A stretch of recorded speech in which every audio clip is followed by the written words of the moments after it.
what are some easy techniques for getting some cash in the door? So in general, there are 3 approaches for getting cash in the door. There's income, capitalization, or different contractual arrangements or tools with the income that you already have. So let's address each of those briefly one by one. So some things worth considering to bring in additional income. How about season passes or subscriptions? Whether you have a product or a service, consider something like season passes or subscriptions. And if you're wondering, how do I really accelerate cash? And that's, you take a page out of what companies are doing these days, which is the annual fee, if paid up front, is you get 2 months free. So you pay for 10 months, you get 2 months free, but you get all that money up front versus a monthly subscription fee. So season passes, subscriptions, those are 2 ways to bring in additional customers, clients, to bring some cash in the door. Something else on the income side that's really what I hinted at earlier about different contractual arrangements or tools. You can think about retainers or auto pay. There's technology available that can help you do that. Make sure that you have a process of discussing retainers and auto pay. And if you think that it's just not done in your industry, think again. I've worked with clients before who swear up and down, I can't do this. My customers are never going to go for it. Or my clients are never going to go for it. It's just not done in my industry. Well, times are changing. And more, the consumer is used to paying up front or especially paying on auto pay. Now, be aware that there are things that you're going to need to have in the process of getting a retainer. If it's unusual for your industry, consider that you need to have a person. I always say people, processes, and technology. Like, I should put a nickel in the jar if ever a Facebook Live Ask a CFO show goes by without me saying people, processes, and technology.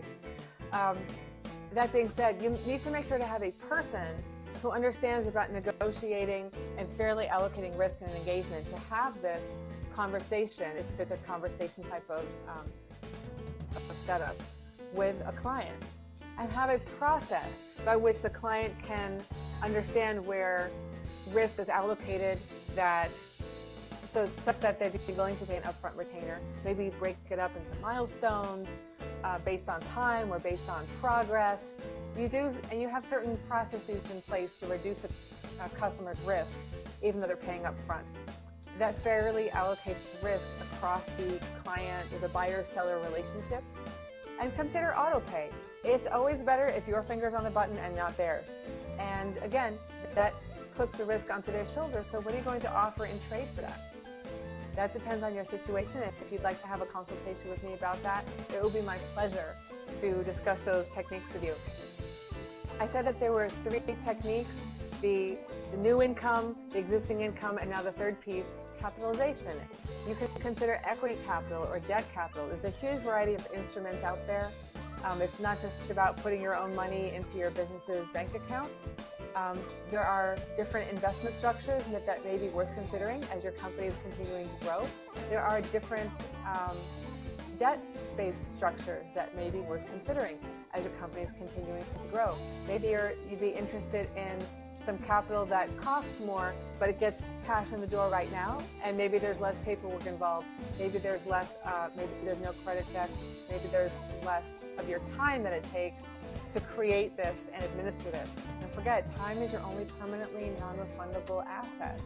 It may be worth a little extra money if it's going to save you time, because what are you going to do with that time, right? What are you going to sell, or what are you going to create with that time that you have?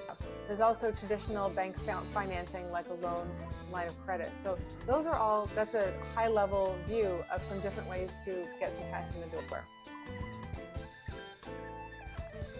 I'm going to add a little bit of something to the question about cash in the door.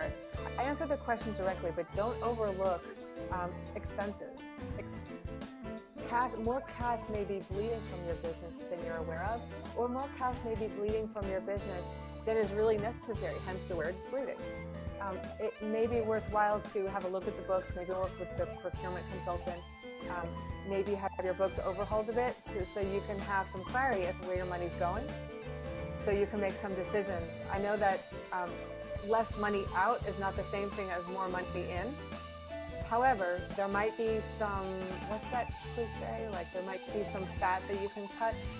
I don't know the answer in your situation, but it's possible and it's worth considering.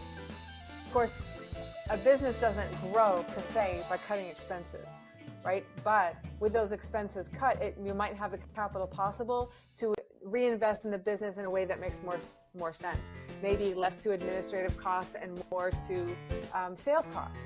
Maybe less to sales costs because you're doing just fine over there, and more to compliance to avoid a financially costly disaster like being out of compliance.